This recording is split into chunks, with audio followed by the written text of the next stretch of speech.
Look around you right now. Somewhere close there is something pink, a phone case, a toy, a child's jacket. And in a fraction of a second, without asking, your brain stamped it with one word: girl.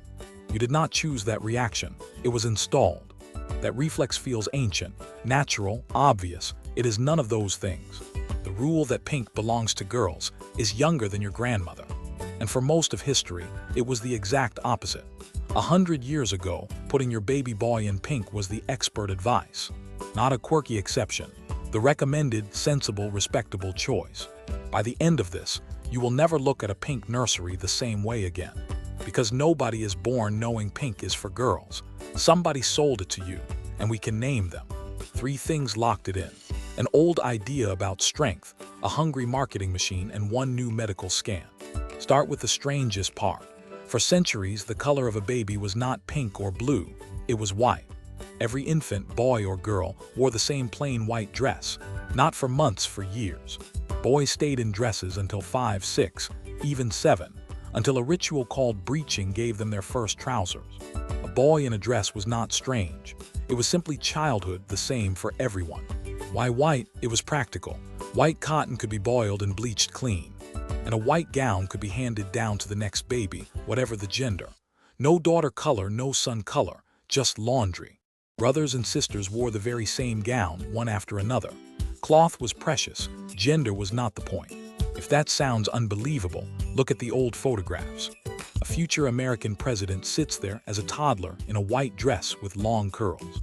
So does a famous novelist. Nobody thought twice. That was just what a baby looked like.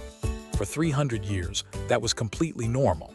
Our pink rule has not lasted even 1 full century. So when did the colors arrive? Here is where it gets good. June 1918. America's leading trade magazine for baby clothes prints the official rule for new parents. Quote, "The generally accepted rule is pink for the boys and blue for the girls." Read it twice, pink for the boys. Their logic was rock solid. For 1918, pink, they said, is the stronger, more decided color. It is watered-down red, and red meant blood, fire, war, power. Obviously a boy's color. Think of a soldier's coat, a warning flag, a cardinal's robe.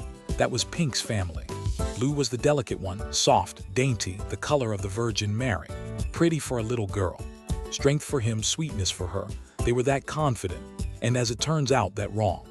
So walk into a shop in 1918, ask for something for your newborn son, and you would walk out holding pink. But here is the twist. Even then there was not one rule, there was chaos. In 1927, a major magazine surveyed the biggest department stores in America to settle it for good.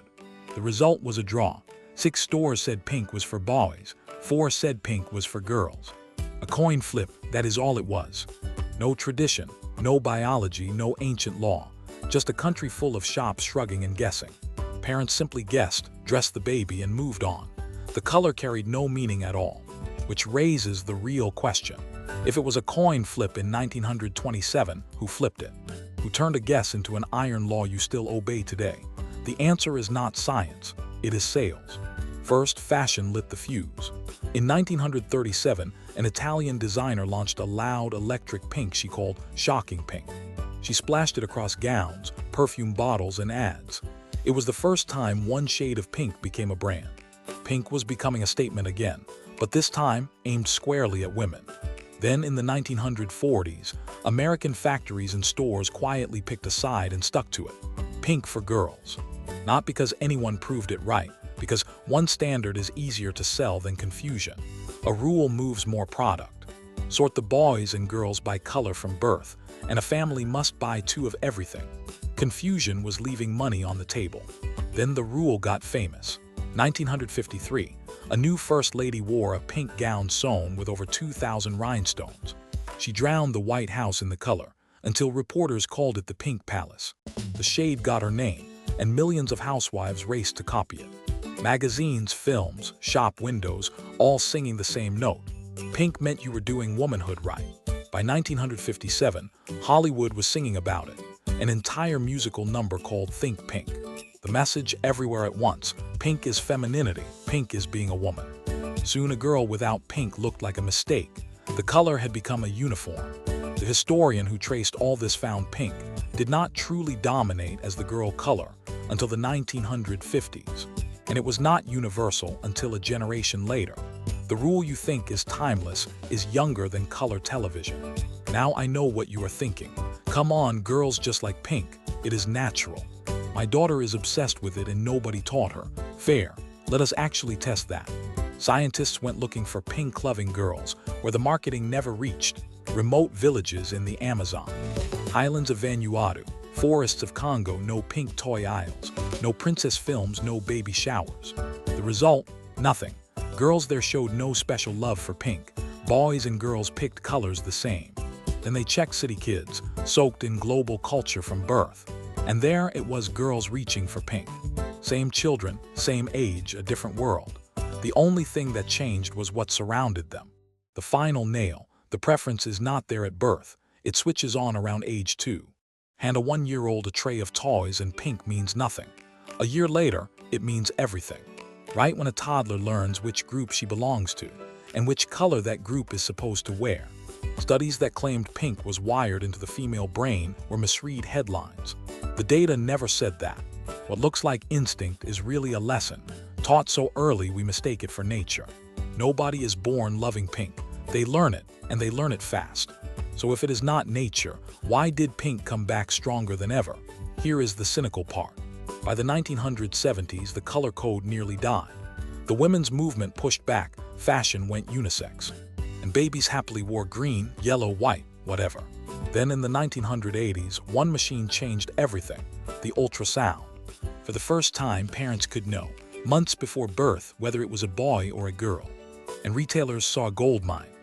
A second child should have been cheaper. Color made sure it was not. Think it through. If your son and daughter are color-coded from day one, you cannot hand the crib down. You cannot reuse the clothes, the blanket, the stroller. You buy it all again, in the correct color. Gendered products do not just sell, they sell twice.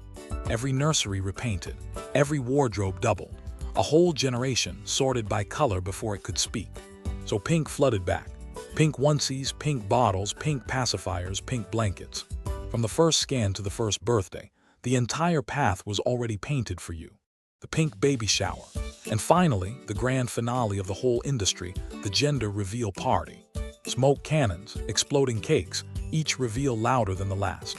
Here is the part nobody tells you. The first one was thrown in 2008, just a cake with pink filling inside. It went viral, and years later, the woman who started it said she regretted it. She called it a monster.